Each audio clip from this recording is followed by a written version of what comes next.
So this video will be my spoilery review for Spider-Man No Way Home. So this will be a spoiler-filled video. I will be going into specifics on what happened in the movie. So if you are watching this for some reason and you do not want to be spoiled on what happens, this is a spoiler alert and a spoiler warning for everything that happens in No Way Home. This is, again, a spoiler warning for everything that happens in No Way Home, including the post-credit scenes. So, I mean, there is so much to unpack in this movie, right? In my non-spoilery review, I couldn't really talk about a lot because there's a lot of, surprises in this movie. I will touch on some things that I talked about in my non-spoilery review, though.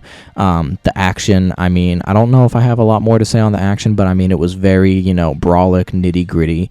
The final fight with Tom Holland against Willem Dafoe's Green Goblin, whenever Tom Holland went up against Green Goblin to begin with, it was just some of the best action that we saw in the entire movie, in my opinion. The fast-pacedness at the beginning of the movie is still one of my only beefs.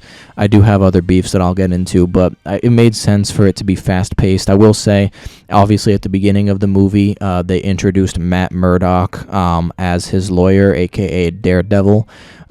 So, obviously, I'm finally happy that Matt Murdock is being introduced into the MCU. However, there's just so much stuff that happened in this movie that, honestly, the fact that they introduced Matt Murdock is it's completely overshadowed, which I understand. I'm not necessarily mad at, but I wish that he at least had one more scene so that maybe he was a little more memorable. He was memorable in the scene that he was in, but just so much happened, and he was only in one little scene at the beginning of the movie. So, I digress either way. I'm happy that he was introduced into the MCU. So, obviously, let's talk about the big surprises, right? So, Tobey and Andrew. Obviously, these are semi-surprises, right? These are surprises because no one truly knew 100% until you got your eyes on the movie, but it was also semi-surprises because of all the frickin' leaks that had happened over the course of all these months and year, whatever, of Tobey and Andrew being in the movie. So we finally get the return of Tobey Maguire's Spider-Man and Andrew Garfield's Spider-Man. I will say I do have some beefs with how they handled them a little bit. I would say the major beef that I have with this movie, and it does deal with them, I didn't like how they were introduced. I understood why they introduced them in the way that they did. They introduced them in the way that they did for audience reaction, pure and simple. It was very clearly audience reaction, which is fine, but I feel like they should have been done a little bit more justice than what they did. I feel like there should have been more of a dramatic entrance.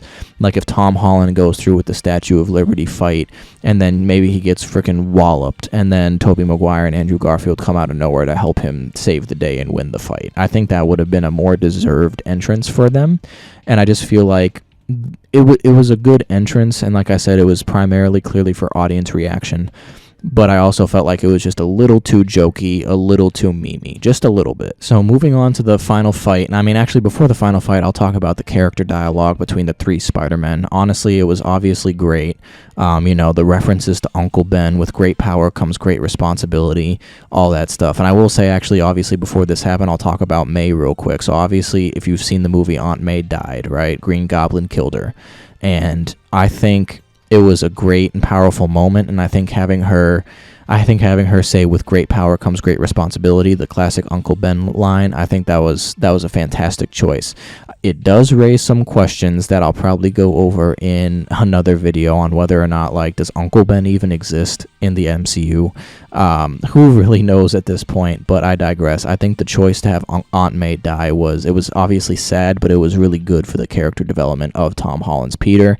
And then obviously Tobey Maguire and Andrew Garfield can relate with their Uncle Bens, and again, we don't know really at this point if Tom Holland had an Uncle Ben.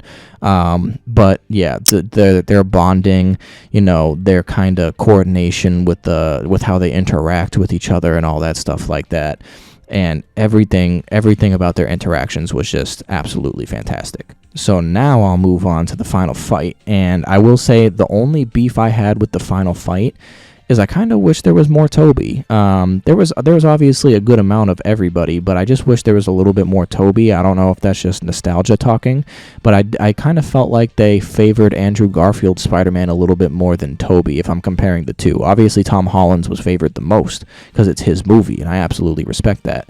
But I felt like between the two, Andrew Garfield was favored more, and that might very well be because, he only got 2 movies, and they kind of wanted to maybe redeem him a little bit, which I completely understand, but I do kind of wish we got a little more Toby.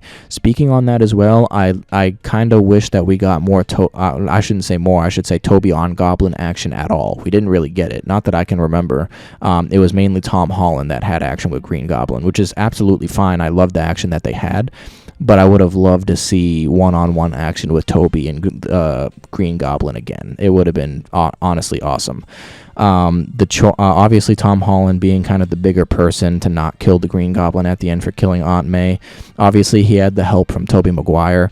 I'm honestly surprised that they didn't kill off Toby right there when the Green Goblin stabbed him in the back. I feel like there were a lot of fake outs in this movie in terms of death. Like with Aunt May, for example, she got hit full on with the Green Goblin's glider, and then she gets up and she's able to walk and talk for a little bit, and then she just collapses and dies right there. And I feel like that was kind of a fake out for that.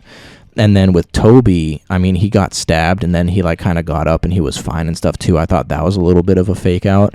I don't really care that they made him live. Or I wouldn't have really cared if they had him die either. I was just surprised that they didn't make him die, because obviously I don't think they're going to pull Tobey Maguire or Andrew Garfield's Spider-Man out again. I think this ended in such a way that is very much this in my opinion was a very much closed book situation. We're closing the book absolutely, period, on Andrew Garfield and Tobey Maguire, especially because they had a group hug at the end, and he said thank you. It was just really heartwarming, and I think that was definitely the bookend of those two Spider-Man. So I'm honestly surprised they didn't kill Tobey Maguire off in that regard. Now I will say, Doc Ock becoming good. I mean, more people than just me made a video on that, but I kind of called it with that, but I wasn't the only one. I'm not going to take pure credit for that, but it's good to see at least some stuff makes sense in that regard, where it's that's in line with what his character arc was, and he obviously helps them in the final fight. Now, I will say as well, I wasn't able to see in the credits, I think Sandman and the Lizard were still the original actors, but if you noticed, if you go to see the movie again, when they are cured, quote unquote, and they revert back to their human form, they do not speak another line for the rest of the movie. And I honestly believe it's because they basically just took certain scenes from the movies they came from, and I think they CGI'd them in No Way Home. I think that's why. I think that's why Sandman never reverts back to his human form at all, because he's normally supposed to be able to do it freely,